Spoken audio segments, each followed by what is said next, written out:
안녕하세요, 김선입니다. 제가 퇴사를 하게 되었습니다. 지금은 다니던 회사를 그만두고 출근해야 하는 회사의 그 출근 날을 기다리고 있는 그 사이 시간이고, 제가 이제 앞으로 이직하게 되는 회사까지 하면 이제 네 번째 회사로 가게 되는 거고, 그러니까 세 번째 회사의 경우에는 제가 5년 반을 다녔더라고요. 제일 길게 다녔던 게 이제 첫 번째 회사 6년 조금 넘게 다녔던 시간이 가장 길었던 것 같고, 큰 결심을 하고 마음을 먹고 회사를 옮기게 되었습니다. 이렇게 회사를 옮기게 된 데는 MBA를 다녔던 게 도움이 됐죠. 도움이 됐고, 학교를 다니던 중에 면접을 보게 됐었고, 졸업을 하고 난 다음에 시간이 좀 흐른 다음에 이렇게 합류를 하게 되었습니다. 어떤 회사인지 말씀을 드리기에는 좀 아직은 그렇고, 이번 영상에서는 MBA를 다녔다는 그 사실이 회사를 이직할 때 어떤 영향을 주는지에 대해서 한번 말씀을 드려보려고 해요. 학교에서 배우는 여러 가지들 중에 되게 중요한 거는 어떤 그 프레임을 배우는 거거든요. 뭐 회계라고 하면 회계가 어떤 것인지 그 틀을 배우는 거죠. 세세하게는 아닌데 그 틀을 배우는 거. 그리고 전략이라고 하면 기존에 제가 회사에서 마케팅을 하면서 해왔던 그런 전략이 있지만 그 전략의 틀을 다시 짜는 거 라고 할 수 있는데, 이직하는 회사에 대한 제안을 받았을 때 그 회사를 스터디를 하잖아요. 근데 그 회사가 좋은 회사고 내가 이직할 만한 회사인지에 대해서 스터디를 하게 되는데, 그때 학교에서 배웠던 여러 가지 프레임워크를 적용을 해서 이 회사를 분석을 하게 되었고, 이 분석한 결과를 가지고 제가 여기를 가게 되면 내가 해야 되는 일에 대해서 전략을 한번 생각해 볼 수가 있었죠. 그리고 분석한 그 스터디한 회사의 자료, 그리고 제가 나름 수립해 본 전략을 가지고 면접장에 가서 내가 이 회사에 대해서 가지고 있는 뷰는 이러이러하다라고 이야기를 풀었을 때 그 이야기의 설득력 자체가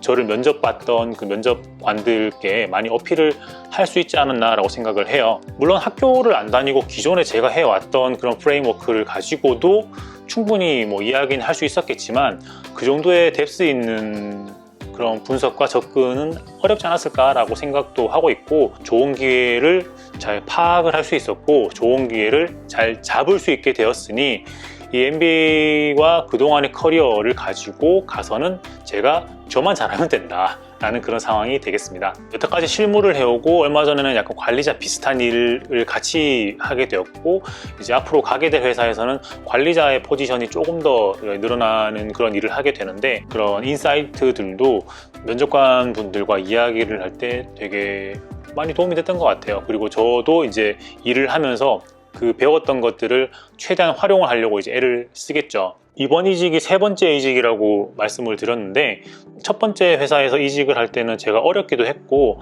건강 자체가 너무 안 좋은 상태에서 이직을 결심을 하고, 건강 상태가 너무 안 좋은 상태에서 이직을 결심한 게 아니라 퇴사를 결심했던 거죠. 이거 건강이 너무 안 좋아서 일단 쉬어야겠다라고 생각을 하고 무작정 쉬었던 게 첫 번째 회사에서의 퇴사였고, 이렇게 제약회사와 진단회사에서 시간을 보내다 보니까 이제는 뭔가 다른 거, 여태까지 배웠던 거를 반복하면서 더 잘하는 일보다는 여태까지 배웠던 거에 제가 학교에서 배웠던 거를 시너지를 일으켜가지고 퍼포먼스를 더 크게 낼 수 있는 일을 해보면 더 좋지 않을까라는 생각을 학교를 다니면서 하게 되었던 것 같아요. 그러던 중에 제가 여의도 국회의사당 뒷길을 조깅하고 있는 어느 날 밤에 연락을 받아서 그때부터 스터디를 했던 거죠. 혹시나 MBA 입학하시는 분들 중에 이직을 고려하고 있는 분이 계시다면 이직 타이밍도 굉장히 중요합니다. 졸업을 하고 난 다음에 이직을 하려고 하면은 늦어요. 늦다는 게 막 시간이 쫙 늦어진다는 말이 아니고, 졸업을 하는 시기가 2월, 3월 정도가 되니까 그때는 회사에서 사람을 뽑질 않아요. 조금 이따가 볼게요, 졸업하고 난 다음 볼게요 이렇게 미뤘었는데, 그랬더니 졸업을 하고 난 2월, 3월에는 사람을 안 뽑는 거예요.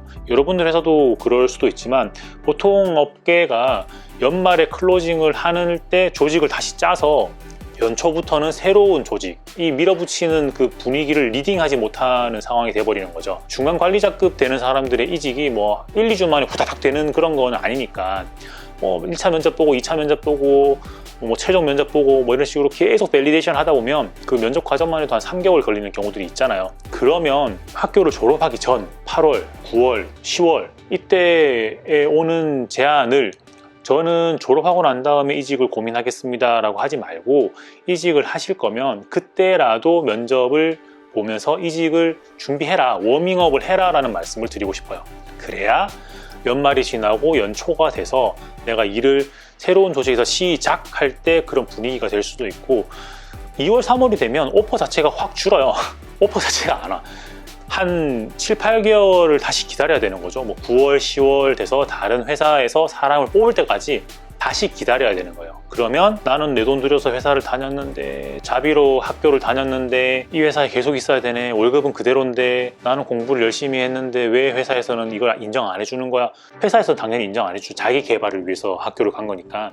그런 생각이 들면 회사 다니는 게 좀 별로 유쾌하진 않을 수 있거든요. 그렇기 때문에 자비로 학교를 다녀서 이직을 통해서 연봉과 직급을 올리려고 하는 분들 같은 경우에는 아싸리 2학년 2학기 정도부터는 이직을 한번 적극적으로 고민을 해 보시라라는 말씀을 드리고 싶습니다. 그리고 이번에 제가 다니던 회사에서 퇴사를 하면서 전체 회사 직원분들께 드리는 메일을 썼던 적이 있어요. 보통 그렇게 전체 메일을 쓰는 거는 뭐 공지할 때나 아니면 뭐 사장님의 말씀이나 이런 메시지가 나갈 때 쓰는데, 그 회사, 이제 제 지난 3번째 회사의 경우에는 퇴사자들이 그동안 감사했습니다 라면서 메일을 쓰는 경우들이 있었습니다. 그래서 저도 그래도 한 5년 다녔기 때문에 저를 알고 있는 많은 분들께 인사를 드리는 차원에서 메일을 썼고, 그 메일을 너무 이렇게 주구장창 쓰는 건 별로 바람직하지 않은 것 같아서 제 브런치에다 올려놨어요. 그리고 그 링크를 심어서 전체 메일을 드렸었는데, 정말 많은 분들이 제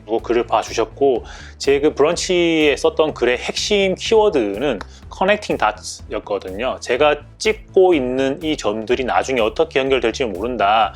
여기에서 저와 인연을 맺게 된 많은 분들과 나중에 어디가 됐든 정상에서 다시 만나자라는 말씀을 드렸었어요. 그래서 그 브런치 글은 제가 영상에다가 더보기로 달아 놓을 테니까 한번 보고 싶으신 분들은 봐주셔도 좋을 것 같아요. 정말 정상에서 다시 만납시다 라는 말이 맞는 게, 이제 이렇게 사회생활을 하다가 나이를 먹고 나면은 내가 어느 정도 퍼포먼스를 못 내고 다른 친구들에 비해서 좀 위축이 된다 싶으면 어떤 모임이나 그런 교류하는 장에 나가기가 되게 좀 껄끄러워지는 것들이 있는 것 같아요. 그래서 그 정상에서 만납시다 라는 말이 나도 잘 되고 너도 잘 돼서 탑을 찍은 다음에 멋있게 만나자, 이런 말이잖아요. 그래서 정말 저도 잘 돼야 되고 다른 분들도 잘 돼야만 이 정상에서 만납시다 라는 말이 성립할 수 있는 것 같더라고요. 그리고 제가 여태까지 수의대를 졸업을 하고, 보통 사람들이 생각하는 수의사의 길이 아니라 제약회사 영업사원과 제약회사 마케팅, 그리고 진단회사의 마케팅, 그리고 항암회사의 마케팅을 거쳐서 지금 가는 새로운 회사에서의 역할, 이런 것들이 어떻게 보면 하나의 스토리가 쫙 만들어지면서 다 연결이 되는 부분들이 있거든요. 이게 지나고 보니까 이게 다 연결이 되더라.